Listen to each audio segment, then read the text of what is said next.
मोदानि जाते भय अरहंतादि महान कवि मंगल कवियो महा ग्रंथ कर्म के कान जाते मिले समाज सब पावे निज कल्याण।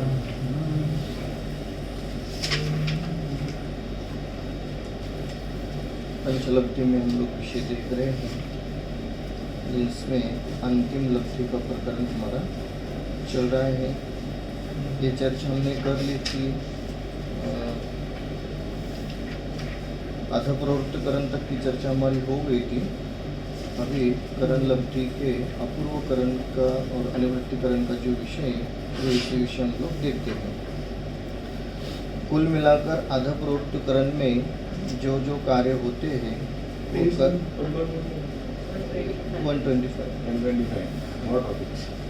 125 के नए टॉपिक से ही हम लोग शुरू करते हैं। जो विषय है इसमें वो अधिक विस्तार वाला है, उस विस्तार से हम लोग बचते हुए आगे बढ़ते हैं। करण लब्धि, अपूर्व करण, अनिवृत्ति करण, ऐसा ये विषय यहाँ पर प्रारंभ हो रहा है। पूर्व पत्र संबंधी तुम दोनों की प्रतिक्रिया पढ़कर मुझे प्रसन्नता हुई। तुमने लिखा है कि अधप्रवृत्तकरण की बढ़ती हुई विशुद्धि के समान हमारी जिज्ञासा भी उत्तर बढ़ रही है। अब अपूर्वकरण संबंधी अपूर्व बातें जानने के लिए हम उत्सुक हैं। यह उचित ही है। आत्मार्थी जीवों को चारों अनुयोगों के अभ्यास की रुचि होती है। कर्णानुयोग संबंधी अरुचि जीवानी प्रति अरुचि भाव दर्शाती है। इस पंचलब्धि विषय पर मैंने अभी तक 4 बार कक्षाएं ली हैं, 2 बार देवलाली में तथा 2 बार जयपुर शिविर में। ब्रह्मचर्य पंडित यशपाल जी जैन तथा शिविरों के निर्देशकों एवं आयोजकों की प्रेरणा से तथा लोगों की कर्णानुयोग सीखने की तीव्र भावना के कारण ही मैं यह साहस करने के लिए तैयार हुई थी। अनेक लोगों के मन में सवाल उठता है कि कर्णानुयोग की इतनी सूक्ष्म बातें जाने बिना भी सम्यक तो प्राप्त हो सकता है, तो हमें इसमें क्यों उलझाना है। सिर्फ द्रव्यानुयोग के अभ्यास से हम सम्यक तो प्राप्त कर लेंगे। सम्यक तो प्राप्त कर लेना तो हमारा आद्य कर्तव्य है। द्रव्यानुयोग तो कार्यकारी है ही, परंतु कर्णानुयोग के सूक्ष्म वर्णन से द्रव्यानुयोग के सिद्धांतों की पुष्टि मिलती है। हमारे ज्ञान श्रद्धा में दृढ़ता आती है। हमें मोक्ष मार्ग और मोक्ष की रुचि है, अपने शुद्धात्मा की रुचि है, तो उसके संबंध में सर्वांगीण जानकारी हासिल करने में भी उतनी ही रुचि हो जाती है। पहले देखा था कि जिसे क्रिकेट में रुचि है उसे कौन जीता इतना मात्र जानने से समाधान नहीं होता। उसे तो पूरी मैच देखने में रस आता है, उसमें उसे रुचि रहती है। वहाँ उसे यह सवाल नहीं उठता कि पूरा दिन बर्बाद करने की क्या आवश्यकता है। मैं नहीं भी देखूँ तो हार जीत तो जो होनी है वह होगी ही। कर्णानुयोग पढ़ने संबंधी उसे यह सवाल उठता है तो उसकी रुचि अभी अन्यत्र है, समझना। आज हम अपूर्वकरण संबंधी चर्चा करेंगे। यहाँ भी परिणामों की विशुद्धि प्रति समय अनंत गुना बढ़ती ही रहती है। उस कारण अपूर्व परिणाम होते हैं। नीचे के और ऊपर के समयवर्ती किसी जीव के परिणाम कभी भी सदृश नहीं हो सकते, अर्थात यहाँ अनुकृष्टि रचना नहीं होती है। अनुकृष्टि रचना हमने पीछे इसमें देखा था, मतलब आगे पीछे वाला भी एक समान हो सकता है, यहाँ ऐसी रचना नहीं होती है। भिन्न समयवर्ती नाना जीवों के परिणाम भिन्न ही होते हैं, एक सदृश नहीं होते, परंतु एक ही समयवर्ती जीवों के परिणाम सदृश अर्थात समान हो सकते हैं अथवा असदृश अर्थात असमान भी हो सकते हैं। देखिए, अपूर्वकरण की चर्चा प्रारंभ की है और अपूर्वकरण जैसा नाम है, अपूर्व पहले नहीं हुआ ऐसा। सो ऐसे यहाँ पर कह रहे कि सब अपूर्व है। यदि दो व्यक्ति एक साथ एक समय में अपूर्व करण में प्रवेश कर चुके हैं तो दोनों के परिणाम समान भी हो सकते हैं और असमान भी हो सकते हैं। दो व्यक्ति आगे पीछे अपूर्व करण में प्रवेश कर चुके हैं तो डेफिनेटली दोनों के परिणाम आगे पीछे ही रहेंगे, जो कि अपूर्व करण में अध प्रवृत्त करण में समान हो रहे थे। अध प्रवृत्त करण में 9 और 9-15 वाला व्यक्ति समान हो सकता था, अपूर्व करण में ऐसी व्यवस्था नहीं। 9-9 और 9-15 9-15 रहेगा।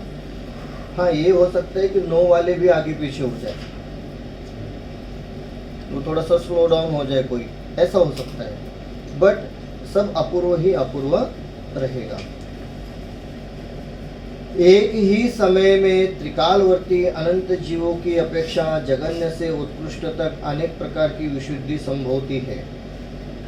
अध प्रवृत्त करण के अंत समय में जितने भिन्न भिन्न प्रकार के परिणाम थे, उनसे एक एक परिणाम से असंख्यात लोक प्रमाण भेदों की उत्पत्ति होती है। क्या कहते हैं? एक ही समय में त्रिकालवर्ती अनंत जीवों की अपेक्षा जगन्य से उत्कृष्ट अनेक प्रकार की विशुद्धि संभवती है।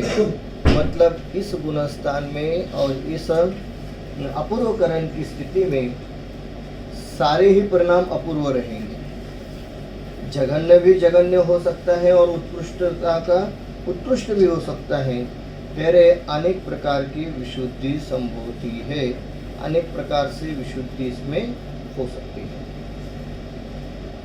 अधः प्रवृत्त करण के अंत समय में जितने भिन्न भिन्न प्रकार के परिणाम थे, उनमें से एक एक परिणाम से असंख्यात लोक प्रमाण भेदों की उत्पत्ति होती है।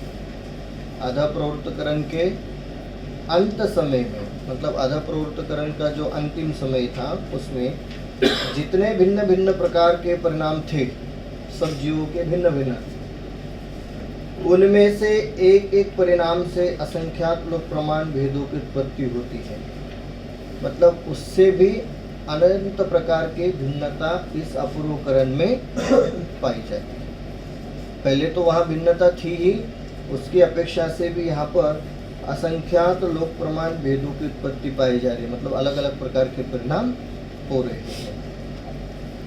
इस कारण अधः प्रवृत्त करण में असंख्यात लोक प्रमाण परिणाम होते हैं, तो अपूर्व करण में सर्व परिणाम असंख्यात लोक गुना असंख्यात लोक अर्थात परिणाम होते हैं।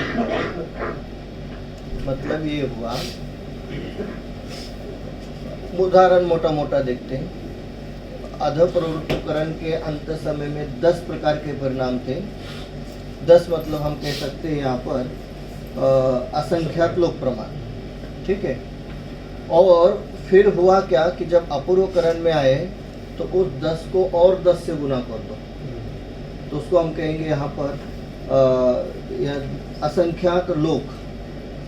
पहले असंख्यात लोक और फिर असंख्यात लोक, दोनों को गुना कर दो तो दोनों का गुणाकार असंख्यात लोक प्रमाण ही आएगा। इतने परिणाम बदल रहे हैं। इससे ये समझ में आ रहा है, यदि एक ही जीव का विचार करें, बाकी 2 जीवों को तो छोड़ देते हैं, एक ही जीव के प्रति समय परिणाम बहुत प्रकार से बदल रहे हैं। परिणाम बदल रहे हैं, प्रति समय बदल रहे हैं और बहुत प्रकार से बदल रहे हैं। तभी तो जा करके असंख्यात लोक को असंख्यात लोक से गुना करके फिर कहते हैं असंख्यात लोक प्रमाण ही परिणाम रहते हैं। कुल मिलाकर बहुत प्रकार से परिणाम बदलते हैं। परिणाम में क्या लेंगे? भाव भाव बदलते हैं। भाव की अपेक्षा विशुद्धि की अपेक्षा इतनी प्रकार की विशुद्धि हो सकती है, वहाँ तो जी विशुद्धि को लेना चाह रहे हैं, और विशुद्धि को कैसे देखें तो भाव अपेक्षा। बट वो भाव ऐसे नहीं जैसे हमारे हो रहे शुभ अशुभ शुद्ध, ऐसे नहीं। जो विशुद्धि की मुख्यता से भाव बदल रहे उसको लेना चाहिए। भाव मोटा मोटा तो हम कहेंगे शुभ है अशुभ है। अच्छा, शुभ अशुभ में विचार करें कितने प्रकार के भाव। चलो, शुभ भाव में कितने प्रकार के भाव? असंख्यात प्रमाण असंख्यात लोक प्रमाण भाव हो रहे हैं हमारे, शुभ में अशुभ में भी। सो ऐसे ही वहाँ जो विशुद्ध परिणामों के साथ चल रहे हैं, शुद्ध परिणामों के साथ चल रहे हैं, तो बहुत प्रकार के भाव परिवर्तित हो रहे हैं। ये भी पुण्य परिणाम है। हाँ, पुण्य परिणाम विशुद्ध तो वो तो आई नहीं है, बराबर, पुण्य परिणाम ही। तो अपूर्व पुण्य परिणाम। हाँ, शुभ ही है क्योंकि शुद्ध तक तो गए नहीं अभी, अपूर्वकरण में ही है अभी, तो अनिवृत्तिकरण का अंतिम समय भी नहीं आया, तो शुभ ही। यहाँ पे इसकी बता दीजिए मुख्यता क्यों, क्योंकि ऐसे भी देखो तो अनंत तरीके के विशुद्ध परिणाम है, या जी। इसकी इतनी मुख्यता बता दी है, मतलब आप 0 से 100 तक भी जाओ शुद्धता के पहले, तो भी वो असंख्यात दो प्रमाण पुण्य भाव है, ये भी वही है। तो यहाँ ऐसा विशेष बताने का कारण क्या पड़ा उसको ऐसा? नहीं, एक्चुअली क्या, अध प्रवृत्तकरण, अपूर्वकरण और अनिवृत्तिकरण, ये 3 परिणाम आपको दिखाने हैं इसमें। सो अध प्रवृत्तकरण में तो बहुत सारे फेरफार हो रहे हैं, तो एक प्राइमरी लेवल है वो, इसलिए वो दिखाया। और ये मध्यम वाली स्थिति है, तो मध्यम वाली स्थिति में बहुत सारे चेंजेस आ रहे हैं, उसको दिखाना चाहते हैं। और अनिवृत्तिकरण में फिर स्थिरता की ओर ले जाएंगे, इसके लिए यहाँ पर इसको विशेष रूप से दिखा रहे हैं। द्रव्यान योग में यदि देखेंगे तो हम इतना ही कहेंगे, करण लब्धि में कैसे परिणाम होते हैं, तो द्रव्यान योग कहेगा अद्भुत होते हैं, बहुत अलग प्रकार के होते हैं, इतना ही कहेगा। और वो अद्भुत और बहुत प्रकार के होते हैं, उसको समझाने के लिए ये 3 स्टेप बनाए, क्योंकि करणान योग एक एक परिणामों का हिसाब रखेगा और एक एक परिणामों की अपेक्षा से कथन करेगा। ये परिणामों की मुख्यता से हम लोग आगे की ओर देख रहे हैं। इसका दूसरा पार्ट यदि हम लोग विचार करें तो कर्म बंधन, और कर्म बंधन में 2 अपेक्षा, एक नया बंध और एक पुराना बंध। नया बंध जो हो रहा है उसमें भी कितने बदलाव आ रहे हैं, कितने चेंजेस आ रहे हैं, वो इसमें दिखाया जाएगा। और पुराने वालों में इसके कारण से क्या क्या इफेक्ट हो रहा है वो भी देखने को मिलेगा, सब कुछ सब। इसीलिए यहाँ पर वो, अच्छा, वो जो कर्म बंध हो रहा है वो सारे कर्म बंधों को हम देख नहीं सकते हैं और उसका कथन नहीं कर सकते हैं, इसके लिए उन्होंने परिणामों की अपेक्षा से कर्म तो जैसे षड्मस अवस्था तक पूरे होते हैं, वो सातों की सातों बंदी है, सब चल रहे हैं, सब चल रहे हैं। ठीक है, चलो। तो ये परिणाम हेल्प कर रहे हैं आपको वहाँ पहुँचने में जी। अपन विशुद्धि की तरफ बढ़ रहे हैं, मतलब जी। आत्मानुभव की तरफ बढ़ रहे हैं। तो मेरा प्रश्न ये है कि आप पुण्य परिणाम के ऊपर इतनी इम्पोर्टेंस क्यों दे रहे हो? सिर्फ भावों के हिसाब से दे रहे हैं? क्योंकि एक्चुअली तो आप तो सबसे आप बाहर आ जाओगे कल को जब आत्मानुभव होगा, तो ये फिर भी पुण्य परिणाम की ही मुख्यता की अपेक्षा बात चल रही है, पुण्य परिणाम ही नहीं। यदि आपका प्रश्न ये रहेगा कि इस चर्चा में किस परिणाम की मुख्यता है, शुभ अशुभ शुद्ध, या किस प्रकार के परिणामों को मुख्य करना चाह रहे हैं, तो किसी भी परिणामों को मुख्य नहीं करना चाह रहे। हाँ, यदि आपका प्रश्न ये होगा कि इस स्थिति में परिणाम कैसे होते हैं, तो उसको जरूर कहेंगे इस प्रकार के परिणाम होते हैं। बात पकड़ में है आपको? प्रश्न और उत्तर। प्रश्न ये है कि ये अपूर्वकरण की जब बात चल रही है तो वहाँ इतने पुण्य परिणामों की मुख्यता से कथन क्यों करे? तो उत्तर ये है कि पुण्य परिणामों की मुख्यता से कथन नहीं हो रहा है, अपूर्वकरण में जो जीव की स्थिति होती है परिणामों की, उसका कथन हो रहा है। अब उस स्थिति में यदि पुण्य परिणाम हो और पुण्य का बंध हो तो हो, उसकी मुख्यता से कथन नहीं। क्या हो रहा है उसकी मुख्यता? बस। अच्छा, पाप की मुख्यता से भी कथन नहीं है, क्योंकि पुण्य हो रहा है तो पाप घट ही रहा है ना, तो उसकी भी मुख्यता से कथन नहीं है, पुण्य की भी मुख्यता से कथन नहीं है, कथन तो शुद्ध भावों की मुख्यता से भी नहीं, कथन तो शुद्ध भावों की मुख्यता से भी नहीं है। वो तो जस्ट कह रहे हैं कि जब आप अपूर्वकरण में जाओगे तब आपके ये परिणाम होने वाले हैं। परिणाम योग में सब फैक्ट्स बता रहे हैं, वो अपना ओपिनियन नहीं दे रहे क्या अच्छा कर रहे हैं। एग्जैक्टली। भाई आप कश्मीर गए तो ठंडी लगेगी, बस इतनी सी बात कह रहे हैं। कि आप जब अपूर्वकरण में जाओगे तब इस प्रकार के परिणाम होने वाले। करना नियोग प्रेरित नहीं कर रहा है, बता रहा है। प्रेरणा देने का काम चरना नियोग का है, द्रव्य नियोग का है। और प्रेरणा देने के लिए उदाहरण देने के काम प्रथमा नियोग का है। और करना नियोग जस्ट कहेगा ऐसा है, मतलब वो है ना भाई आपने बैंक में 2 रुपया रखा है तो 2 साल के बाद आपको 3 रुपए मिलेंगे, ये फैक्ट है। अब इसकी प्रेरणा देने वाले अलग अलग लोग हैं, वो वाली चर्चा यहाँ पर हो रही है। विशुद्धि का विशुद्धि जो बोल रहे हैं, विशुद्धि बढ़ रही है, अनंत गुना बढ़ रही है, उसका क्या भाव पकड़ेंगे? कुछ पकड़ना है तो क्या बोलेंगे? किस अपेक्षा से जानना चाहते हैं, कर्म या परिणाम? परिणामों की अपेक्षा से। कर्म तो ठीक है, वो तो पुण्य कर्म बंधन दिया जो भी होगा, परिणामों की अपेक्षा से जानना। परिणामों की मुख्यता से देखेंगे तो अशुभ भाव नहीं हो रही, पहला ये मोटा मोटा कथा। यदि शुद्ध हो रहे क्या? नहीं, तो हो क्या रहे? शुभ। शुभ में किस प्रकार के? एक तो शुभ हमारे भी हो रहे कि चलो देव दर्शन कर लेते हैं, एक परिणाम शुभ ये भी हो रहे कि स्वाध्याय कर लेते हैं, और एक परिणाम शुभ ये भी हो रहे हैं कि चलो ध्यान करते हैं। मतलब आप समझ रहे, शुभ तो सारे शुभ है। घर से मंदिर के लिए निकालना ये भी शुभ है, और मंदिर में प्रवेश करना ये भी शुभ है, और साक्षात भगवान के सामने आराधना करना ये भी शुभ है। पर तीनों प्रकार के शुभ अलग है, वो वाली चर्चा।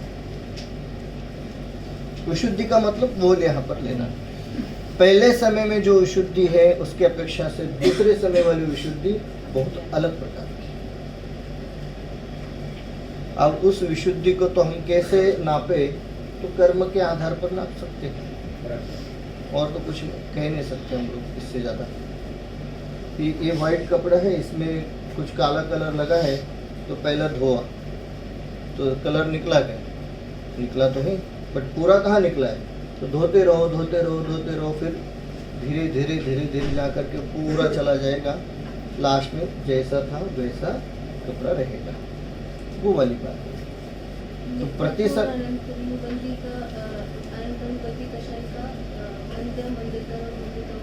जी जी जी जी जी। अब वो जो मंद मंदतर और मंदतम वाली चर्चा है उसको परिणामों की अपेक्षा से कथन कर रहे हैं, क्योंकि कर्म की भाषा में हम लोग इतना ही कह सकते थे कि मंद है, मंदतर है और मंदतम है, तो वहाँ 3 शब्दों में समेट लिया, पर तीनों को विस्तार यहाँ पर कर रहे हैं। वो विश हलाहल वाले में लीस्ट कैटेगरी का जो है वो हो रहा है जी जो जी। पीछे डिवीजन, उसमें भी प्रति समय अलग अलग। हाँ वो तो है ही, पर वो कैटेगरी में ही मंदिर बात करेंगे जी। प्रथम समय से परिणामों के जघन्य से उत्कृष्ट तक अनेक भेद पाए जाते हैं। प्रथम समय में परिणामों के जघन्य से उत्कृष्ट तक अनेक भेद पाए जाते हैं। तो एक समय में परिणाम, एक समय मतलब है कितना बड़ा? आप बात तो कहते हैं, जब समय ही एक है और उसी में जघन्य से उत्कृष्ट तक अनेक भेद पाए जाते हैं। नाना जीवों के हाँ। नाना जीवों की अपेक्षा से अलग अलग प्रकार के परिणाम हो रहे हैं। उसमें जघन्य विशुद्धि से उत्कृष्ट विशुद्धि अनंत गुना होती है। प्रथम समय के परिणामों की यह विवक्षित रेंज न होगी, मर्यादा होगी, परंतु दूसरे समय के परिणामों की जघन्य विशुद्धि भी प्रथम समय के उत्कृष्ट विशुद्धि से अनंत गुना होती है। वो तो रहेगा, ये क्या अपेक्षा? एक बढ़ता हुआ, उससे अनंत गुना द्वितीय समय की उत्कृष्ट विशुद्धि होती है। दूसरे समय के परिणामों की अपनी विवक्षित रेंज होती है। द्वितीय समय के परिणाम प्रथम समय के किसी भी परिणाम से मिलते नहीं हैं, अपूर्व ही होते हैं। इसी तरह प्रति समय के परिणामों की विशुद्धि अनंत गुना होती जाती। तो स्वाभाविक है, पहले समय का अंत भी लो तो दूसरे का पहला उससे उत्कृष्ट ही रहना है, और ऐसे आगे आगे बढ़ते रहेंगे तो सारे परिणाम अपूर्व ही होते हैं। यह तो विशुद्धि की बात हुई। प्रति समय के परिणामों की संख्या का विचार करेंगे तो प्रथम समय के परिणामों की संख्या में एक चय प्रमाण संख्या बढ़कर द्वितीय समय के परिणामों की संख्या आती है। उसमें एक चय मिलाने पर तीसरे समय के परिणामों की संख्या आती है। इसी तरह प्रति समय एक चय बढ़ता जाता है, एक चय बढ़ता जाता है। हम इसे अंक संदृष्टि द्वारा समझेंगे, अर्थात काल्पनिक संख्या द्वारा समझेंगे। मान लो पहले समय में 456 परिणाम होते हैं, अर्थात जघन्य विशुद्धि वाला वह पहला परिणाम और उत्कृष्ट विशुद्धि वाला 456वां परिणाम है। उनके बीच वाले मध्यम परिणाम है। दूसरे समय में विशुद्धि तो पूर्व परिणाम से अनंत गुना होती है, परंतु परिणामों की संख्या 16 से बढ़कर 472 परिणाम होते हैं। इसका तात्पर्य यह है कि पहले समय में 1 से 456 परिणाम होते हैं, तो दूसरे समय में 457 से 928 तक कुल 472 परिणाम होते हैं। पहले समय का 456वां उत्कृष्ट परिणाम है, उससे भी दूसरे समय का 457वां जघन्य परिणाम अनंत गुना विशुद्ध है। 457वें परिणाम से दूसरे समय का 928वां उत्कृष्ट परिणाम अनंत गुना विशुद्ध है। संख्या की अपेक्षा से समझाने का प्रयास किया कि वे पहले समय में यदि हम 456 परिणाम ले रहे हैं तो वहाँ तो 1 से लेकर के 456 परिणाम हो रहे थे, बट जब दूसरे में गए तो वहाँ 457 जो कि दूसरे का पहला है, परंतु पहले की अपेक्षा 457 अनंत गुना विशुद्ध है। और फिर जब आगे बढ़ते हैं तो दूसरे का जो उत्कृष्ट आएगा वो 928 वाला आएगा। तो वो कह रहे कि पहले वाले जो थे वो सब उसके अपेक्षा से ही वाले उत्कृष्ट होते हैं। ऐसे करते करते वो परिणाम अनंत गुना विशुद्ध होते हैं। उनकी क्वांटिटी बढ़ती रहती है परिणाम। पहले लेट्स से 500 थे तो जी। 500 तरीके के परिणाम थे, अभी 700 तरीके के परिणाम हो गए दूसरे समय में। तो वेरिएशन 501 से लेके 700 तक के परिणाम का वेरिएशन है, ऐसा कह रहे हैं। बराबर। इसलिए परिणामों की विशुद्धि बढ़ती जा रही है। इसमें एक विषय आया था पहले, एक बार फिर से पढ़ते हैं शुरू से। यह तो विशुद्धि की बात हुई। प्रति समय के परिणामों की संख्या का विचार करेंगे तो प्रथम समय के परिणामों की संख्या में एक चय प्रमाण संख्या बढ़कर द्वितीय समय के परिणामों की संख्या आती है। उसमें एक चय मिलाने पर तीसरे समय के परिणामों की संख्या आती है। इसी तरह प्रति समय एक चय बढ़ता जाता है। हम इसे अंक संदृष्टि द्वारा समझेंगे, अर्थात काल्पनिक संख्या द्वारा समझेंगे। मान लो पहले समय में 456 परिणाम होते हैं, अर्थात जघन्य विशुद्धि वाला पहला परिणाम और उत्कृष्ट विशुद्धि वाला 456वां परिणाम है। उनके बीच वाले मध्यम परिणाम है। दूसरे समय में विशुद्धि तो पूर्व परिणाम से अनंत गुना होती है। विशुद्धि तो पूर्व परिणाम से अनंत गुना होती है, परंतु परिणामों की संख्या 16 से बढ़कर 472 परिणाम होते हैं। देखो मैं ये इसमें अटक गया। इसमें विशुद्धि और परिणाम दो अलग अलग ले रहे। थोड़ी टाइम आपने पहले पूछा था कि विशुद्धि को कैसे नापे। मोटा मोटा हम परिणाम कह रहे हैं, पर परिणाम नहीं है। विशुद्धि एक अलग विषय है, वो परिणाम अलग है। ठीक है, विशुद्धि तो अनंत गुना बढ़ी और परिणामों की संख्या कितनी बढ़ी? 16 से बढ़कर के 472। 472 टाइप ऑफ डिफरेंट परिणाम लेवल्स। हाँ वहाँ पर एग्जाम्पल भी हुआ तो रेशियो तो वही रहेगा ना। हाँ परिणामों का एक संख्या रहेगी परिणामों की, बट y संख्या रहेगी विशुद्धि की। अनंत गुना। हाँ वही अनंत वो गुना। अनंत गुना। हाँ और 471 और 472 के विशुद्धि अनंत Quality- गुना बढ़ गई। हाँ। परिणाम एक ही बढ़ता है। एक ही चय में परिणाम बढ़ रहे हैं।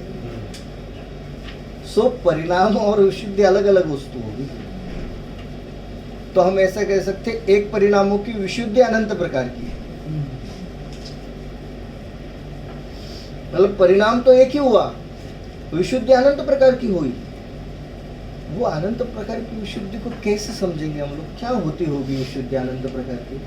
बस बहुत सिंपल सी बात है शिपाल भाई। हम लोग ऐसा विचार करते हैं कि कोई किसी स्टूडेंट ने 5th स्टैंडर्ड में एडमिशन लिया, तो स्टैंडर्ड तो उसका 5th हो गया, 4th से 5th, पर हम कहेंगे उसको बहुत नॉलेज मिला। मतलब क्या हुआ, क्या बढ़ा?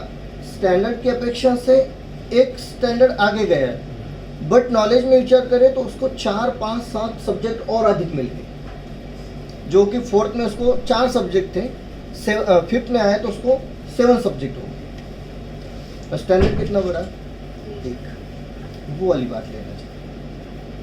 अब उस बात को हम कैसे समझे कि परिणाम एक बदला, एक परिणाम के साथ दर्शनावरण, ज्ञानावरण, मोहिनी, अंतराय, नाम, गोत्र, वेदनी, सब में परिवर्तन हो रहा है। सब में मतलब आयु को यदि हम लोग छोड़ देवे, 172 प्रकृति है ना मोटी मोटी, उसमें से आयु की 4 को छोड़ दो तो बाकी सब में उथल पुथल हो रहा है। तो फिर ऐसा भी हो सकता है कि आज जब मैं अपने घर में गया तो मैं पहले वाला जगन ही परिणाम की विशुद्धि वाला था, और जब मैं दूसरे समय में गया तो मैं 700 परिणाम की विशुद्धि वाला भी हो सकता हूँ। मैं सरपास कर सकता हूँ। जो पहले उत्तम वाला था वो एक ही लेवल बढ़ा, पर मैं वो तो पॉसिबल है। जी जी, उसका कोई लेना देना नहीं नहीं नहीं, और दोनों में अनंत गुण विशुद्धि होगी। जी बिल्कुल बिल्कुल। तो कहने का तात्पर्य ये रहा कि यहाँ जो कह रहे कि परिणाम तो एक विशिष्ट संख्या में बढ़ रही है और विशुद्धि अनंत गुना बढ़ रही है। तो इसका मतलब ये हुआ कि वो विशुद्धि का संबंध कर्म की भाषा में कहे तो 8 कर्म 148 उत्तर प्रकृतियों के साथ लगा करके लेना, आयु कर्म को छोड़कर। और लॉन्ग टर्म में देखेंगे तो आयु कर्म को भी इंक्लूड कर रहे हैं। क्यों लॉन्ग टर्म में आयु कर्म को इंक्लूड कर रहे हैं? भले आयु कर्म नेक्स्ट भव का ही बनता है, बट बाकी के जो कर्म हैं वो आपके लॉन्ग टर्म वाले है ही नहीं, जो जिसमें 4 या 5 भव तक रुकने की व्यवस्था हो। तो आयु भी तो अपने आप ही घट गई। ठीक है, उस अपेक्षा से कह रहे हैं कि विशुद्धि अनंत गुना बढ़। ठीक है, ये 16 क्या है? 16 से बढ़कर जो 70 परिणाम होते हैं, वो 16 परिणाम पहले वाले प्रकरण में लिए थे। अधा प्रवृत्तिकरण के उदाहरण में लिए तो निश्चय का एक 6 मतलब 16 पकड़ा है। जी जी जी 16 परिणामों को एक 6 लेकर के फिर उसको एक 6 से बढ़ती है ऐसा कह रहे हैं ना, इसलिए 16 को लेकर के चल रहे हैं। आधा प्रवृत्ति 6 को 6 लिया था ना? नहीं नहीं आधा हम वो रिपीट करने वाले थे, किया नहीं हमने क्या? वो लास्ट टाइम क्या पूरा पढ़ लिया था, खाली मैं वही सोच रहा था। एक्सप्लेन कर दिया। नहीं, क्या हुआ इसमें जो ये संख्या लिखा है ना 121 में, वो देखा, हाँ लिखा है। 6 डिफरेंस। बट ये जो है ना आपका 121 सॉरी 16 हाँ समय लिए थे, 16 समय 16 समय लिए थे। वो 16 समय और ये अलग है। ये एग्जाम्पल ही है। 6 तो उन्होंने 6 लिया था। नेक्स्ट पेज पे इन्होंने दूसरे समय में दिया है। सिद्धि तो उधर लिखा है ना, समान 6 से बढ़ती है। परिणामों की संख्या। 121 में लिखा है वो 6 लिखा है। जय 16 समय प्लस है। 1, यहाँ पे जो प्लस 1 हो रहा है ना वो 6 है, बट यहाँ पे जो परिणाम की संख्या बढ़ रही है वो 16 से इधर बढ़ रही है। नेक्स्ट पेज पे दिया है इधर, एंड इधर जो है ये 6 सेम है, इधर ना 1-1 से ये बढ़ रहा है, बट ये 4-4 से बढ़ रहा है। तो 16 ये आधा प्रवृत्तिकरण वाला इधर लिया, और वो अलग है। आधा प्रवृत्तिकरण वाला लिया, 118 पे लिया था। 122 वाला देखेंगे इसको विस्तार नहीं, वो से। जो 16 है ना 122 पे जो 16 है ना हाँ। वो समय है, हाँ और यहाँ पे जो 16 दे रहा है परिणामों ये की परिणामों संख्या। की वो नेक्स्ट पे जो है 128 है, उसमें हाँ। उन्होंने टैबुलर में दिया है। हाँ। अच्छा, मतलब उसको यहाँ पे 6 लिया गया है क्या? 16 16 को यहाँ प्लेस मान करके आगे बढ़ रहे थे। वो 16 को इसका कुछ कनेक्शन नहीं। ठीक है, आगे पढ़ते फिर शायद उसमें आ जाएगा। नहीं तो फिर नेक्स्ट टाइम देखेंगे इसको टेबल में जय तो ने बोला कोई परिणाम difference जो है। है ना उसमें Difference जय है। से जय जो है ना, difference। जय जो है वो लास्ट टाइम का परिणाम और ये परिणाम वो दोनों का जो डिफरेंस है उसको जय चय बोल। लास्ट टाइम 4 गिना था चाहे को लेकिन वो जो एक समय में चार परिणाम पकड़े थे हाँ, वो है। इसलिए वो चय 4 पकड़ा बराबर। था। हाँ, तो 4 समय में 16 हो गए ना, वो भी उधर भी 4 समय लिया था ना प्रथम खंड में।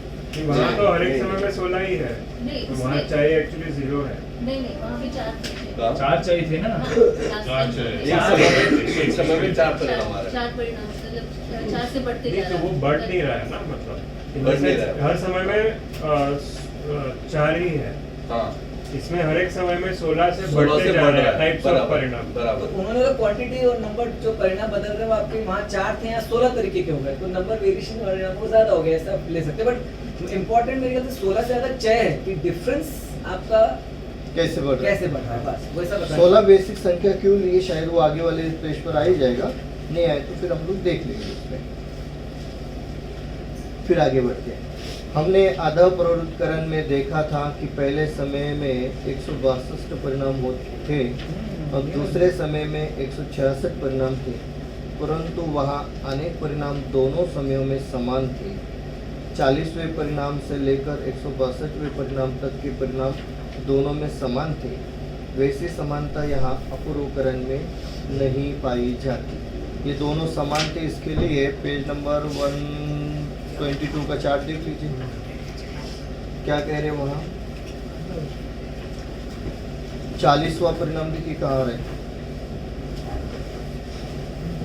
पहले समय में दूसरा हाँ। द्वितीय खंड जो है वो 40 है और सेकंड समय में पहला खंड जो है वो भी 40 है 40 है, तो वो सेम परिणाम सेम चल रहे लेकिन वहाँ। अगर 16 समय देखोगे आप उधर भी तो आपका 16 काउंट हो जाएगा, 162 से 178 हो जाएगा। 16 अगर काउंट किया ना 39 से 45 तक तो 16 हो जाएंगे। वो वैसे ही काउंटिंग वैसे ही हो रहा है परिणामों का। हाँ परिणाम देखोगे 39 से 45 तक 16 हो रहा है उनके 4 4 4 वो 4 5 समय हो गए ना वो तो 40वें लेकिन परिणाम वो ये देखने जाएंगे तो 16 हो रहे हैं उनके हाँ खंड के हिसाब से और तब तक परिणाम हो जाएंगे 178।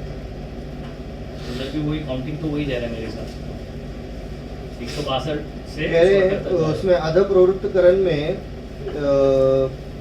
देखा था कि पहले समय में 162 परिणाम थे, ठीक है, और दूसरे समय में 166 वो मिल गए, परंतु वहाँ अनेक परिणाम दोनों समयों में समान थे। अनेक परिणाम जो थे दोनों समयों में समान थे। 40वें परिणाम से लेकर 162वें परिणाम तक के परिणाम दोनों में समान थे, तो दोनों की कुछ जगह समानता चल रही है। वैसी समानता यहाँ अपूर्वकरण में नहीं पाई जाती। कुल मिलाकर अधप्रवृत्तकरण में जो समानता चल रही थी, ऐसे अपूर्वकरण में समानता नहीं होती, ये अपूर्व के अपूर्व ही रहेगा। 1 से 456 का कोई भी परिणाम दूसरे समय में नहीं पाया जाता, सेम रिपीट नहीं होते। दूसरे समय के सभी परिणाम अपूर्व ही होते हैं, पूर्व समय में किसी भी जीव के नहीं पाए जाते। मतलब जो पहले कभी हुए नहीं, ऐसे ही परिणाम अगले समय में पाए जाते, इसलिए इसका नाम अपूर्व है। दूसरे समय के 457 से लेकर के 928 तक के 472 परिणामों में 16 बढ़कर तीसरे समय में 488 परिणाम होते हैं, वे 929 से 1416 तक होते हैं। परिणामों की संख्या बढ़ती जा रही है। इसे भी हम कोष्टक यानी आकृति द्वारा समझेंगे।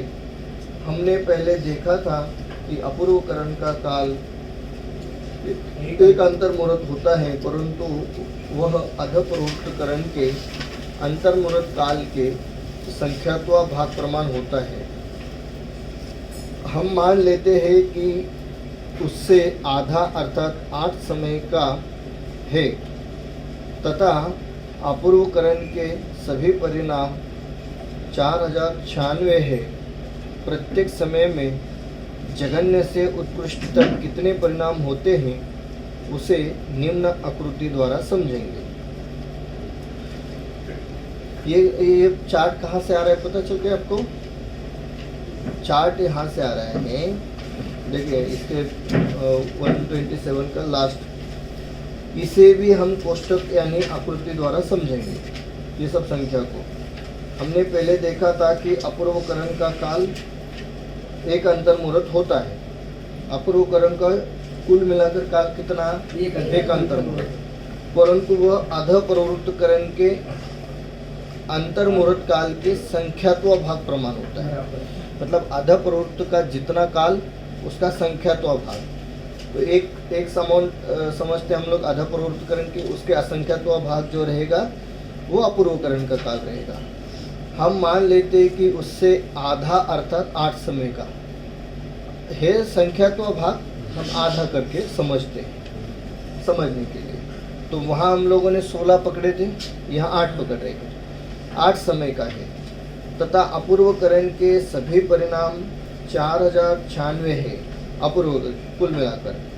प्रत्येक समय में जघन्य से उत्कृष्ट तक कितने परिणाम होते हैं उसे निम्न आकृति द्वारा समझते हैं। तो 8 समय में पहला समय लिया है, तो ये जो पहला चार्ट दिया है इसमें एक में समय दिए हैं 1, 2 से लेकर 8 तक के, और कुल परिणामों की संख्या में लेकर के चर्चा करते समय कुल परिणाम दिए 456, 472, ये 6 की अपेक्षा से बढ़ते जा रहे हैं। हाँ पूर्व की संख्या से, और वो बोलते हैं 456 है और 457 बड़ा हो गया। बराबर। और जघन्य परिणाम, अब परिणामों की बात, ये तो हुए विशुद्धि। परिणामों में देखेंगे तो 1, और 1 से उत्कृष्ट में जाएंगे तो 456, ठीक है। और फिर आगे बढ़ते गए तो आगे बढ़ते बढ़ते 4096 तक आ गए। क्लियर हो गए? समय, समयों में परिणाम, जघन्य परिणाम 1, उत्कृष्ट परिणाम कितने, ठीक है। इस प्रकार से ये जघन्य और उत्कृष्ट परिणाम बढ़ते जा रहे हैं। क्लियर हो रहा है सबको? चलो, प्रत्येक समय की विशुद्धि इस प्रकार। अब विशुद्धि को ले गए, पहले परिणामों को लिए, अब विशुद्धि। समय, पहला समय तो विशुद्धि एक प्रकार, वहां से बढ़ती हुई 456 तक गई। दूसरे समय में 457 से 928 तक गई, और तीसरे समय में 929 से 1416।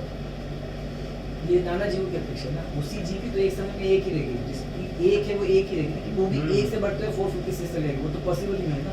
नाना जीव नाना जीव की अपेक्षा जी, जघन्य उत्कृष्ट ऊपर वैसे ही बढ़ेगी।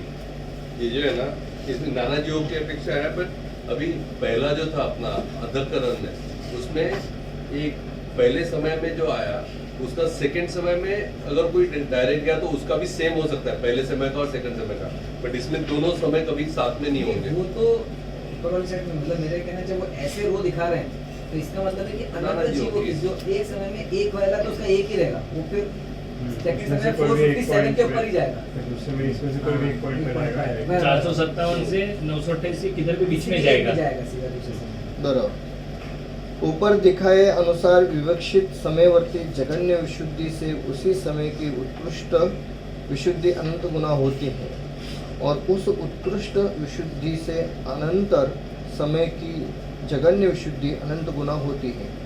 इसे सर्प की चालवत कहते हैं, ये जो हमने देखा था उसको। अब यहाँ जो 4 आवश्यक होते हैं उसका स्वरूप देखते हैं। यह बात समझ लो कि अधप्रोक्तकरण में बताए हुए 4 आवश्यक तो यहाँ भी होते हैं, उनके साथ साथ और भी 4 बातें होती हैं, उनकी अब चर्चा करते हैं। उनके नाम तो हमने पहले ही देखे थे। गुण श्रेणी, गुण संक्रमण, स्थिति कांडक घात, जिसको स्थिति खंडन भी कहते हैं, और अनुभाग कांडक घात, जिसे अनुभाग खंडन भी कहते हैं। अध प्रवृत्तकरण के समान स्थिति बंधापसरण तो होता ही रहता है। जो कॉमन है वो सबको यहाँ पर ले लिया। अब विशेषता में क्या लेना चाह रहे, कह रहे गुण श्रेणी, गुण श्रेणी अर्थात श्रेणी अर्थात पंक्ति, निषेकों की पंक्तियाँ, जो कर्म के निषेक है उनकी पंक्तियाँ। फिर उसमें कहते हैं कर्मों की निषेक रचना में हमने आकृति द्वारा एक एक समय के एक एक निषेक को बताया था, बहुत पहले समझा था हमने। वर्तमान समय का निषेक सबसे नीचे आड़ी रेखा द्वारा बताया जाता है, उसके ऊपर द्वितीयादि एक एक समय का निषेक एक एक आड़ी रेखा द्वारा बताया जाता है। उसमें वर्तमान समय से लेकर एक आवली काल तक के निषेकों को उदयावली कहते हैं। ऊपर के निषेकों को उपरीतन स्थिति कहते हैं। परिणामों की विशुद्धि के निमित्त से सत्ता में पड़े हुए कर्मों का अपकर्षण होता है, अर्थात उनकी स्थिति कम होती है। ऊपर के निषेकों के परमाणुओं की स्थिति घटने के कारण वे नीचे के निषेकों में आ मिलते हैं। यहाँ ऊपर नीचे जो बताया जाता है वो समझने के लिए बताया जाता है। कर्म कहीं कतार से खड़े नहीं है, तो कहने के लिए हम लोग ऊपर नीचे ऐसा कहते हैं, तो कोई भी कर्म किसी भी समय। गुण श्रेणी को समझा रहे हैं अभी। अपकर्षित किए हुए परमाणु जिन विवक्षित पंक्तिबद्ध निषेकों में गुणित प्रमाण में दिए जाते हैं, उतने निषेकों की गुण श्रेणी रचना होती है। एक समय में जितने परमाणु गुण श्रेणी में दिए जाते हैं, उनका बंटवारा किस तरह होता है उसे देखते हैं। सबसे नीचे के निषेक में जितने परमाणु द्रव्य दिए जाते हैं, उससे असंख्यात गुना परमाणु दूसरे निषेक में दिए जाते हैं। उससे असंख्यात गुना परमाणु तीसरे निषेक में। इस तरह गुण श्रेणी के असंख्यात निषेकों में असंख्यात गुना क्रम से दिए जाते हैं। पूर्व के निषेकों में तो कर्म परमाणु थे ही, अब उनके साथ इतने सारे परमाणु आ मिलते हैं जो उनके साथ साथ उदय में आ जाएंगे। मान लो एक समय में 85 परमाणु का अपकर्षण होकर गुण श्रेणी में दिए गए, तो प्रथम निषेक में 1, द्वितीय में 4, तीसरे में 16, चौथे में 64 परिणाम दिए गए। यहाँ हमने गुण श्रेणी 4 समयों की मान ली है तथा असंख्यात का प्रमाण भी 4 माना है। एक बात एक समय की है, दूसरे समय में उससे भी असंख्यात गुना परमाणु अपकर्षित होते हैं। मान लेते हैं 85 गुना 4 340 परमाणु गुण श्रेणी में दिए जाएंगे। वे भी उसी पद्धति में असंख्यात गुना क्रम से दिए जाएंगे। प्रथम निषेक में 4, द्वितीय में 16, तीसरे में 64, चौथे में 256। और यहाँ पर दिखा रहे पूर्व निषेक, प्रथम समय और द्वितीय समय, ऐसे बढ़ते बढ़ते वो आगे जा रहे। इसी प्रकार प्रति समय असंख्यात गुना क्रम से परमाणु अपकर्षित होते हैं और द्वितीय और गुण श्रेणी में दिए जाते हैं। जब ये निषेक उदय में आएंगे तब असंख्यात गुना समय प्रबद्ध की निर्जरा होती हैं, इसे गुण श्रेणी निर्जरा कहते हैं। जब वे निषेक उदय में आएंगे तब असंख्यात गुना समय प्रबद्ध की निर्जरा होती हैं, इसे गुण श्रेणी निर्जरा कहते हैं।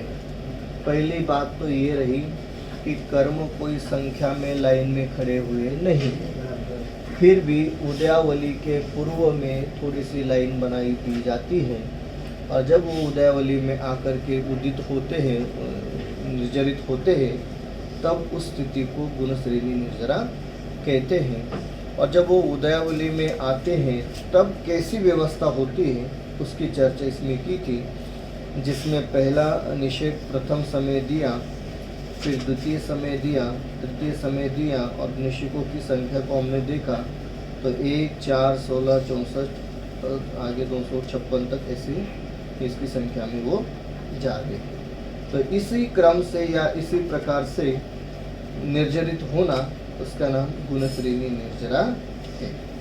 गुणश्रेणी निर्जरा समझ में आई सब लोगों को? यस। पकड़ में आ रहा है विषय? सिंपलता में कहें तो गुणित प्रकार से कर्मों की निर्जरा होना। जल्दी आ। जल्दी आ। तो ये अपूर्वकरण में ये हो रहा है, अपूर्वकरण में हो रहा है जी, तो सम्यक दर्शन से पहले हो रहा है। सब पहले हो रहा है। कर्म बाद में की कर्म पहले निषेध में आगे बढ़ जाते हैं और फिर वो गिर जाते हैं इस तरह से। जी कि वो टेस्ट खाली करना है। आयु कर्मों को छोड़कर अन्य सात कर्मों में यह गुण श्रेणी रचना होती है। यहाँ जो गुण श्रेणी होती है वह उदयावली के निष्कों के ऊपर के निष्कों में होती है। कहाँ पर? उदयावली से पहले। तुम पूछोगी कितने निष्कों में, अर्थात कितने समय वाले निष्कों में यह गुण श्रेणी होती है। उसका उत्तर यह है कि गुण श्रेणी का आयाम अर्थात निष्कों की संख्या समयों में बताते हैं। अपूर्वकरण और अनिवृत्तिकरण दोनों का मिलाकर जो अंतर्मुहूर्त होता है उससे थोड़ा अधिक है। उसमें जितने समय होते हैं उतने समयों में अर्थात उन निष्कों में यह गुण श्रेणी रचना होती है। थोड़े अधिक का जो प्रमाण है उसे गुण श्रेणी शीर्ष कहते। मतलब अपूर्वकरण अनिवृत्तिकरण दोनों का समय मिला, दोनों का मिला करके जो अंतर्मुहूर्त होता है उससे थोड़ा अधिक जो समय रहेगा उतने समय में ये गुण श्रेणी की रचना होती है और निरंतर गुण श्रेणी निर्जरा होती रहती है। ठीक है। और गुण श्रेणी के लिए उन्होंने एक बहुत अच्छी बात कही कि गुण श्रेणी रचना होती कहाँ है, तो उदयावली से पहले। क्योंकि उसमें तो फिर हाँ, पानी क्योंकि एक बार उदयावली में आ गए तो आ गए, फिर तो उदय में आना है। इसलिए जो उदयावली के पहले की रचना स्थिति उसी में ये सब होता है। अपकर्षण किया हुआ द्रव्य परमाणु गुण श्रेणी के ऊपर के शेष निष्कों में भी दिया जाता है, जिसे उपरितन स्थिति कहते हैं, परंतु यहाँ घटते हुए प्रमाण में दिया जाता है। इसे आकृति द्वारा समझते हैं। क्या कहते हैं? अपकर्षण किया हुआ द्रव्य परमाणु गुण श्रेणी के ऊपर के निष्कों में भी दिया जाता है, मतलब ऊपर के निष्कों में भी दिया जाता है, जिसे उपरितन स्थिति कहते हैं, परंतु यहाँ घटते हुए प्रमाण में दिया जाता है। इसे आकृति द्वारा समझते हैं।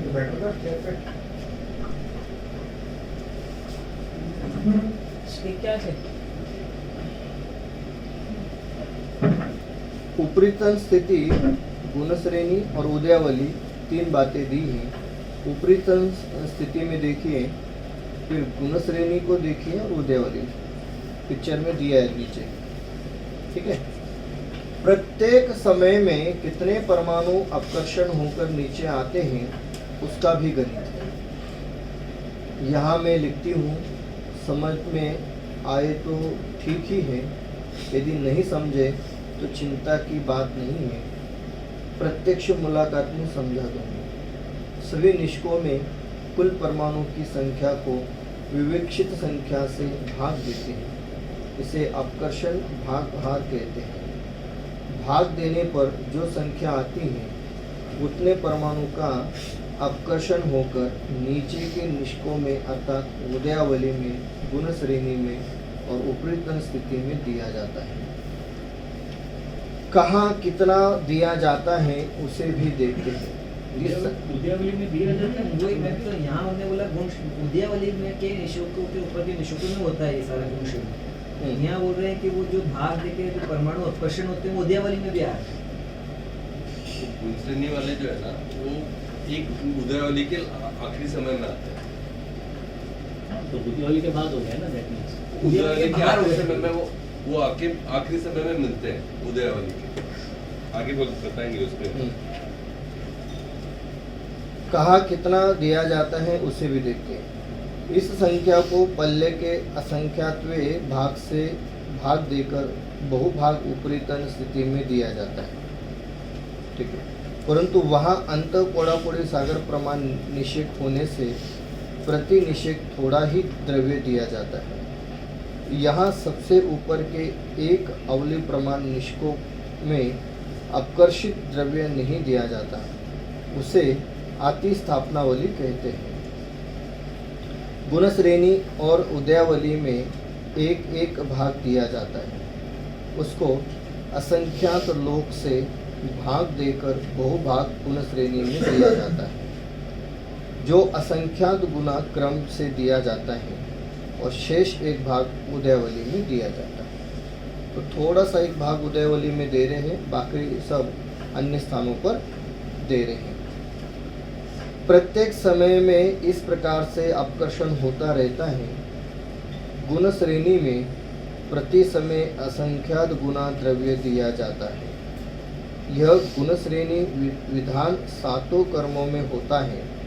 आयु कर्म का तो एक समय में एक ही निषेध खिलता है, उसमें गुण श्रेणी विधान नहीं होता। अपकर्षण द्वारा स्थिति घटती है, उसके साथ साथ अप्रशस्त कर्मों का अनुभाग प्रति समय अनंत गुणाहीन होकर उदय में आता है। गुण श्रेणी के ये निषेध जब उदयावली में आकर उदय रूप होंगे, तब प्रति समय असंख्यात समय प्रबद्ध निर्जरा होगी, असंख्यात गुना निर्जरा होगी। इसे गुण श्रेणी निर्जरा कहते हैं। कब होती गुण श्रेणी निर्जरा? तो कहते उदयावली में जब ये सब आएंगे तब होती है। अधिकांश तो उदयावली के बाहर ही ये सारे गुण श्रेणी के निषेध दिए जा रहे हैं। बस एक भाग जो है वो उदयावली में दिया जाता है। और पहले कह रहे थे कि सारी रचना उदयावली के बाहर होती है। आपने देखा होगा तो उन्होंने एक शब्द प्रयोग किया कि ये गुण श्रेणी की रचना उदयावली के बाहर होती, मतलब पहले उपरीतन स्थिति में होती है।